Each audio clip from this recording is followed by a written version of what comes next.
우리 삶엔 속도만큼이나 방향이 중요한 경우가 있다. 범죄 수사도 그렇다. 방향을 잘못 잡을 경우 완전히 일을 그르치기 때문이다.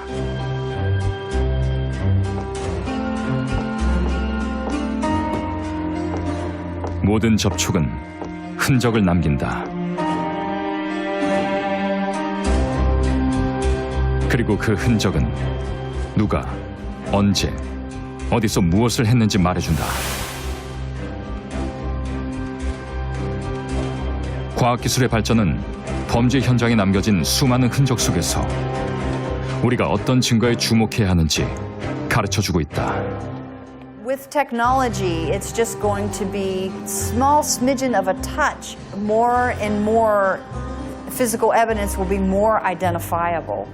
Having objective scientific evidence, when it's available, it is a very central component of how the justice system can make a rational decision about what truly happened. Because somewhere in there is an objective fact. 누구도 부정할 수 없는 증거를 찾아내 진실을 밝히는 것. 그것이 과학 수사다.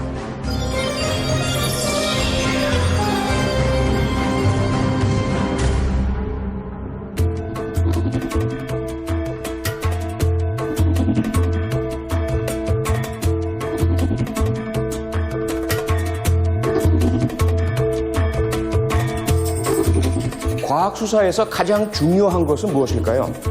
아주 작은 증거 하나라도 놓치지 않는 것일까요? 아니면 사건 전체의 진실을 밝혀내는 것일까요? 물론 이 모든 것이 다 중요합니다. 그런데 저는 그에 앞서 사건 현장이 훼손되거나 오염되지 않도록 보존하는 것이야말로 과학수사의 첫 번째 조건이라고 강조하고 싶습니다. 만약에 사건 현장이 훼손되거나 오염된다면 수사에 혼선이 발생할 수 있을 뿐만 아니라 범인을 검거할 수 있는 결정적인 증거를 놓칠 수도 있기 때문입니다.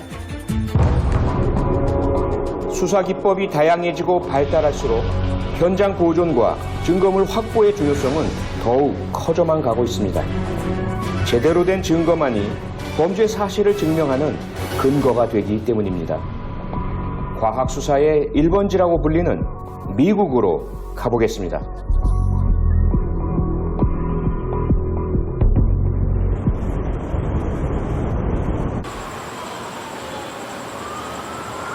CSI Huth, how can I help you? Is there a body on scene? You've been transported to the hospital? Shooting? Yes. Okay, we're on the way.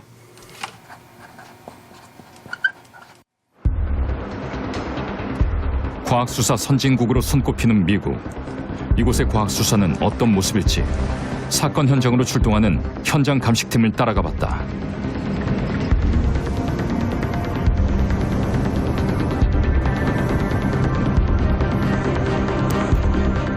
현장 감식팀이 도착한 곳은 총기 사건 현장.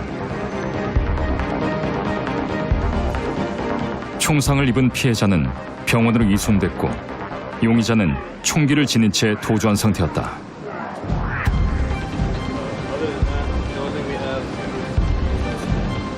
We've arrived here at the crime scene, and right now what we're trying to do is we've assessed the information in the crime scene. We have some bullet casings that have been fired, we have some bloody clothes, and we have some blood. So now what we're going to start doing is we're going to do overall photography of the crime scene. 감식팀이 현장에서 가장 먼저 하는 일은 사진 촬영. 전체적인 사진 촬영이 끝나면 수집해야 할 증거물에 일일이 표식을 세운다. 그리고는 더 많은 사진을 찍는다.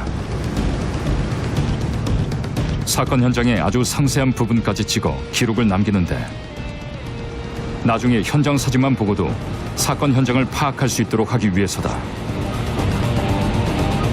So evidence marker number 1. 4 foot 9 inches. 4 foot 9 inches south. Okay. 증거물의 위치를 측정하고 기록하는 일은 필수다. 필요할 경우 현장을 있는 그대로 재구성할 수 있어야 하기 때문이다. South of Wall A. If if someone were to come back to the scene later on and reconstruct this crime scene, they can take my drawing and our measurements and they can reconstruct this scene to look exactly the same way it looks right now using everything that we're doing. 그제야 비로소 증거물을 수집하는 감식팀. 새로운 증거물을 만질 때마다 매번 장갑을 갈아 낀다. 증거물 하나당 장갑 하나가 원칙이라는 것이다. Just us changing our gloves is just important to the integrity of the scene, protecting the scene, because if we're not keeping that integrity from contaminating, then we could get one item of evidence contaminated with another one, or DNA can transfer from one item of evidence to another item of evidence in this process of collection.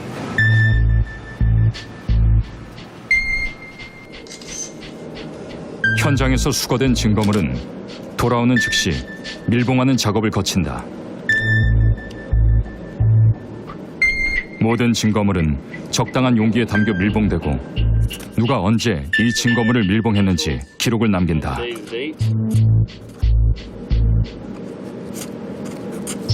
So what this is that I'm putting on here now is actually tamper resistance evidence tape, and anyone who's going to be processing the evidence later, it shows if anyone has actually tampered with this evidence since I've packaged it. So this is going to remain sealed until somebody who's qualified to open it needs to open it for further examination. 증거를 찾는 일 못지않게 증거를 보호하고 관리하는 데도 철저한 모습이다.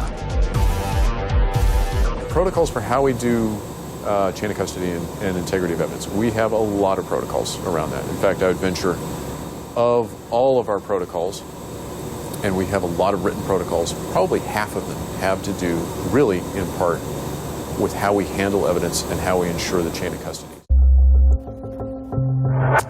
총기 사건이 많은 나라다 보니 증거물 중에는 총기가 많다.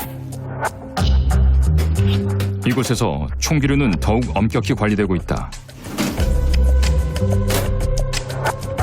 모든 총에는 총의 위치 정보를 저장하고 그 정보를 무선으로 송신할 수 있는 전자 태그가 부착돼 있어 언제 어디서든 총의 위치를 파악할 수 있다. Database, I can know if this gun is in here or has it been taken out of here, who has hold of it. So we have a much greater understanding of where all of the evidence is. 총기 보관소에는 증거물만 있는 것이 아니다. 그중 상당수는 사건 현장에서 사용된 총의 종류를 알아내기 위해 사용되는 시험용 총이다. Firing!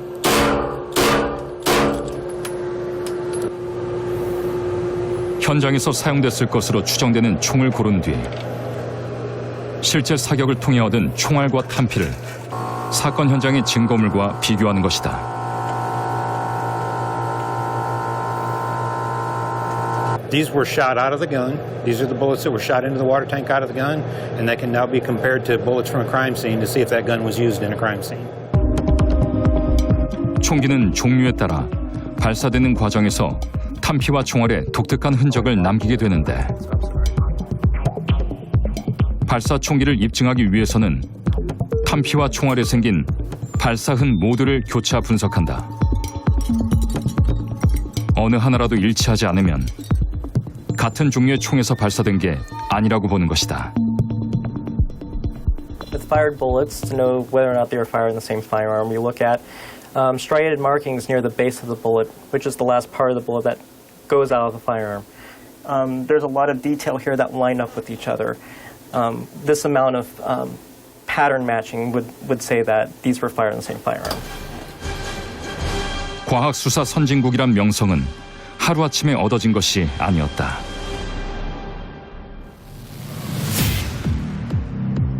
경찰청에 따르면 살인, 강도, 강간, 절도, 폭력 등 지난해 발생한 5대 강력범죄는 총 53만 6천여 건에 달합니다.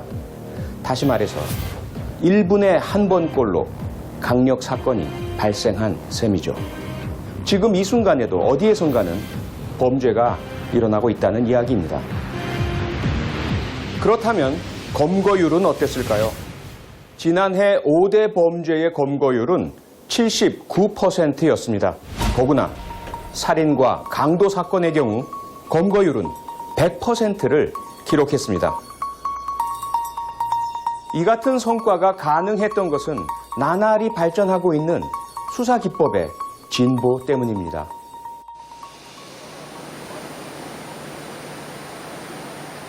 전 세계적으로 역사가 가장 오래된 과학 수사 분야는 바로 지문 감식이다. 지문은 사람마다 다르고 평생 형태가 변하지 않기 때문이다. 특히 우리나라의 지문 감식 기술은 다른 수사 선진국에서도 인정할 정도로 최고 수준이다. 지금은 그 라이브 스캐너를 이용해서 모든 것이 활용되다 보니까 고품질의 그 지문 사진을 확보할 수가 있습니다. 그러다 보니 현재는 고도화가 되어서 쪽지문 가지고도 그 인적사항을 특정할 수 있는 단계까지 이르렀습니다. 최근에는 조각 지문을 재분석해 15년 된 미제 사건을 해결하는 데 결정적인 역할을 하기도 했다. 당시 현장에서 발견된 조각 지문이다. 당시 지문 크기가 약 3분의 1 정도 크기밖에 되지 않고 맥주병에 물기가 좀 먹어서 밝혀내기가 쉽지 않았던 그런 지문이었습니다. 우리는 누군가의 지문이 찍힌 종이컵을 가지고 지문 감식을 의뢰해봤다. 이 종이컵은 이제 흡수성이기 때문에 그 시약을 이용해서 그 지문을 현출합니다. 그런데 통상 우리가 컵을 만질 때는 이렇게 만지잖아요. 여기에 어딘가에 만졌을 것으로 생각되는데요. 이런 시약을 이용해서 한번 현출해 보도록 하겠습니다. 지문 감식에 사용되는 분말이나 시약의 종류는 48가지나 된다. 검체에 따라 적용하는 과학적 방법이 다르기 때문이다. 종이컵에 시약을 뿌리고 열을 가하자 서서히 지문의 형태가 드러난다. 여기 보시면은 만져진 흔적이 보이죠? 나타나죠? 종이컵에 찍힌 지문은 과연 누구의 지문일까?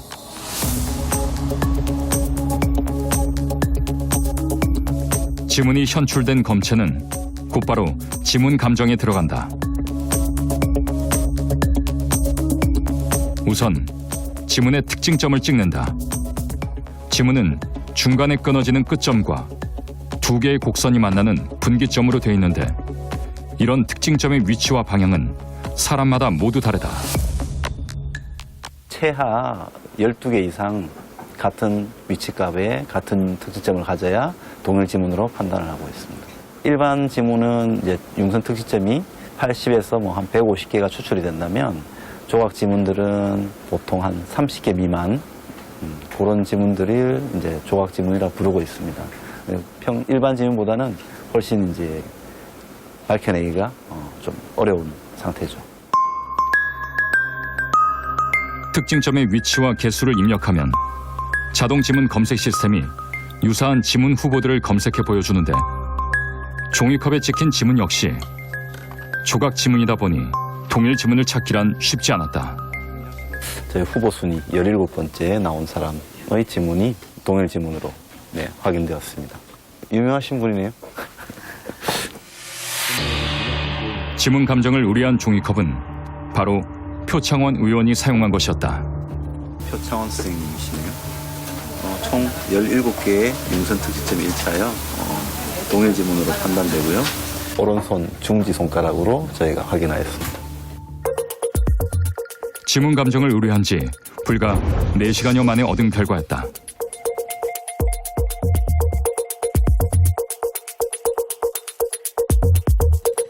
과학 수사에서 지문과 함께 가장 많이 요구되는 것이 유전자 분석이다. 국립과학수사연구원에서 가장 많이 처리하는 업무이기도 하다. 감정물 채취실은 언제나 증거물로 넘쳐난다. 인체가 유래된 것들, 묻어있는 것들은 다 유전자가 검출이 가능해요.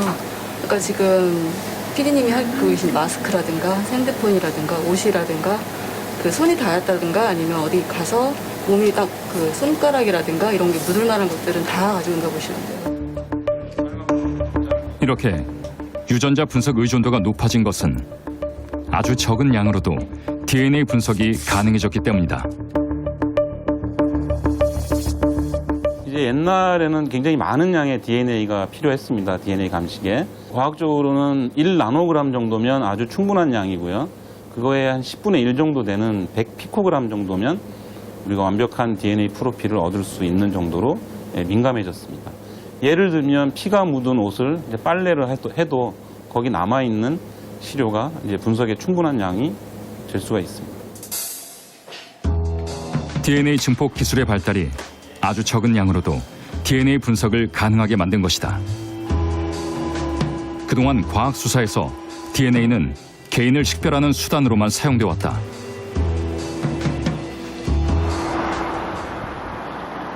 그런데 최근 미국에서는 DNA를 전혀 새로운 방식으로 수사에 활용하고 있다. Nice to meet you. 36년 동안 해결되지 않은 미제 사건의 재수사를 시작한 브라조 카운티의 보안관실. We're going to show you these things. 이 한 장의 몽타주가 수사를 재개하는 계기가 됐다. 얼굴 특징이 한눈에 들어올 정도로 정교한 몽타주. 놀랍게도 이 몽타주는 목격자가 아닌 사건 현장에서 발견된 DNA 정보를 바탕으로 그린 것이었다. Crime that was committed back in the early 80s, 35 years ago. Likelihood the suspect was between 18 and 30 years of age. So they picked a point in time and generated the initial drawing of a person that's 25 years of age. And then they did age progression and determined what he might look like at the age of 70. So through age progression, the science determined that these are what our suspects might have looked like when he was 24 and when he's 70. 36년 전 일어난 이 사건의 피해자는 버지니아 프리먼.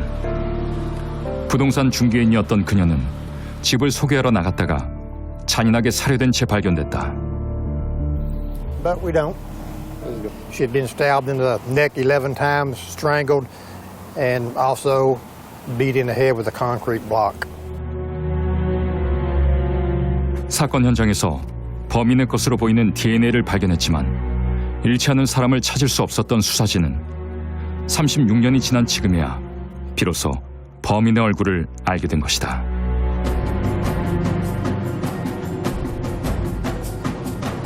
DNA 정보를 바탕으로 그린 몽타주는 과연 얼마나 신뢰할 수 있을까? DNA 몽타주 프로그램을 만든 개발자를 만났다. Traditional forensics is only used for matching. But if you don't get a match, it can't actually tell you anything about that person. And what we're trying to do with DNA phenotyping is analyze just that DNA from the crime scene and tell investigators, okay, here's who you are and are not looking for. 현재 DNA 정보를 통해 표현되는 얼굴 특징은 6가지다. 혈통에 따른 얼굴형이 완성되면 여기에 피부색과 눈동자색, 머리카락색이 순차적으로 표현된다. 얼굴에 주근깨가 있는지 여부도 알 수 있다. 몽타주도 중요하지만 개발자는 함께 첨부되는 정보가 더 중요하다고 말한다.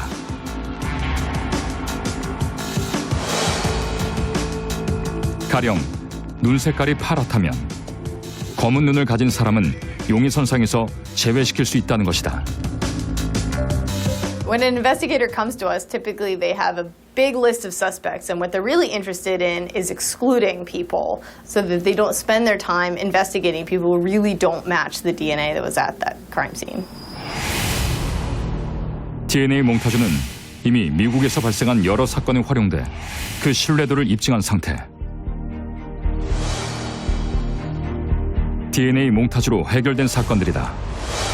몽타주 속 얼굴과 검거된 용의자의 모습이 상당히 흡사하다.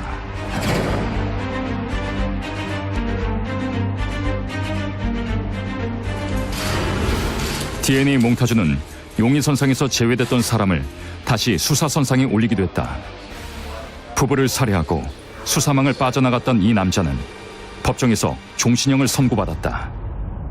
Things that they're making public every day by by walking out on the street. So things that are externally visible. So we talk about externally visible characteristics.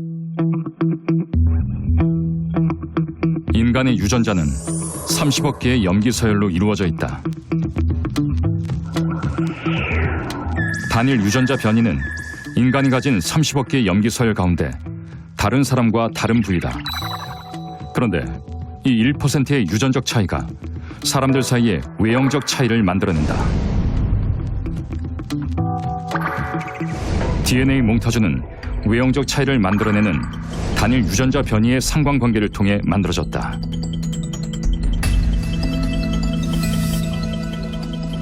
수많은 사람들의 DNA를 분석해 개인의 얼굴 특징을 좌우하는 곳을 알아내고 이 정보를 바탕으로 유전적 얼굴을 그려낸 것이다.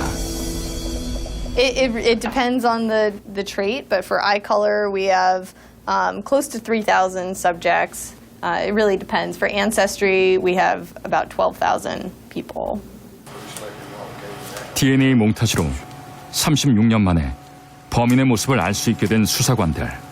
It's pretty exciting, actually. I mean, when you think about the fact that in 1981, there was no even thought of being able to analyze one's tissue through DNA. When I started here 37 years ago, nobody would have even imagined that type of technology being available to us. What will the future provide us through forensic sciences as this technology develops? 지금 미국의 과학 수사는 DNA의 새로운 역사를 쓰고 있다.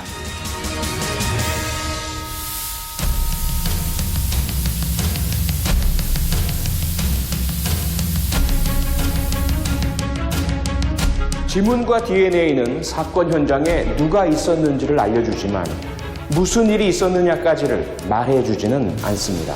만일 목격자가 없는 살인사건이 발생했다면 어디서부터 사건의 실마리를 풀어가야 할까요?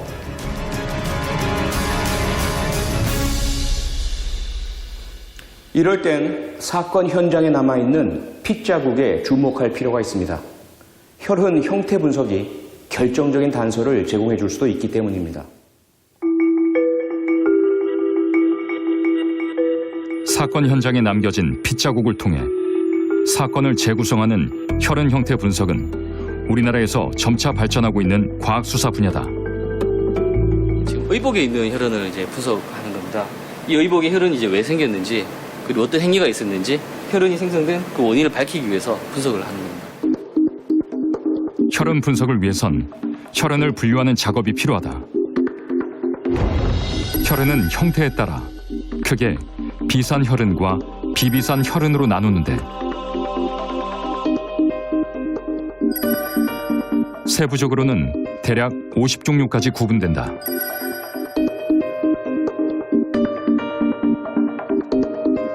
특히 증거물에서는 비산 혈흔을 찾는 게 중요하다. 비산 혈흔은 이제 원형이나 타원 형태의 이제 혈흔인데요. 그런 이제 비산 혈흔은 이제 그 가격에 이제 증거가 될 수 있기 때문에 의복의 비산 혈흔은 굉장히 이제 중요합니다. 그래서 날아간 패턴의 피가 몸에 있다는 얘기는 공격하는 그 당시에 그 사람이 거기 있었다는 뜻이에요. 하지만 형태가 비슷하다고 해서 다 비산 혈흔은 아니다. 정밀 분석이 필요한 이유다. 혈흔이 있는 게 접촉을 해버리면 그게 이제 접촉 혈흔이 돼버리는데 비산 혈흔이라고 그 분석을 해버리면 굉장히 위험할 수가 이제 있습니다. 비산 혈흔인데 이 안쪽까지 혈흔이 다 이제 침투한 걸 이제 보실 수가 있습니다.